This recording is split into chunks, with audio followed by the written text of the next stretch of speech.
Hi, Mr. Marshall. Thanks for taking my call. Do I need to be worried about my staff getting infected with the coronavirus at work? Yes, you do. You, as the employer, are responsible in law for the health and safety of your workers. So, what that means is you need to take reasonable steps to protect your workers from the risk of infection from anybody that comes into the workplace. What you don't want to do is you don't want to have a health and safety complaint by one of your workers to the government. The last thing you want is to have a government inspector come into your workplace and make a decision about whether or not your workplace is healthy or is safe. Won't hand sanitizer, masks, and gloves and common sense be enough? No, I don't think so. You could make these very small changes, but I think more significant changes are required.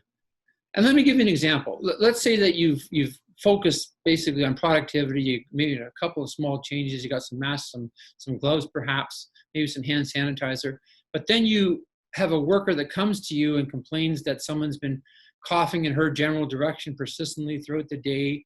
And the next day, you may have another worker that comes to you and she's very frustrated because her coworker is only about 3 feet away from her workstation. And you know that, in banks and stores and so on, everyone's been social distancing, and she's wondering, why aren't you doing the same thing? So in those situations, you gotta consider that she may get sick or think she'll get sick. She may think about quitting, or she may actually quit. Maybe she'll bring a complaint to the government for a health and safety violation.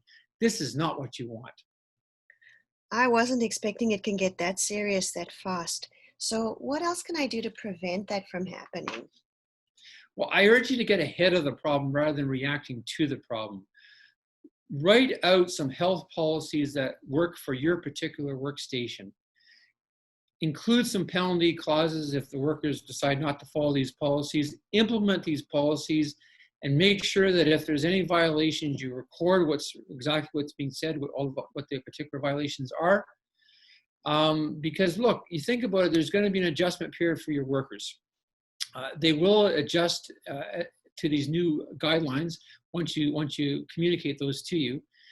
But they will come to appreciate that you have their best interests at heart. You care about their safety.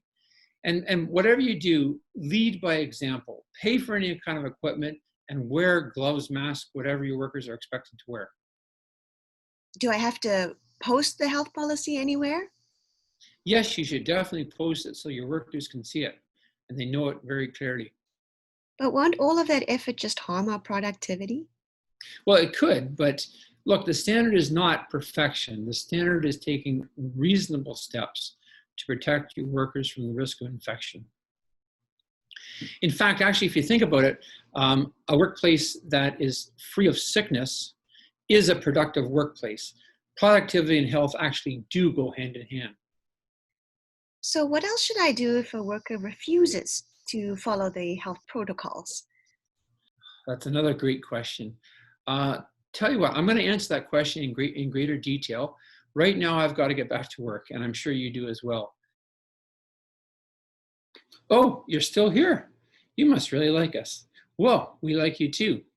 That's why if you have any specific legal questions about your business during the pandemic, or if you have any legal questions in general, then please send us an email, give us a call, and we'll be happy to answer your questions, give you clarity, and help you in any way we can.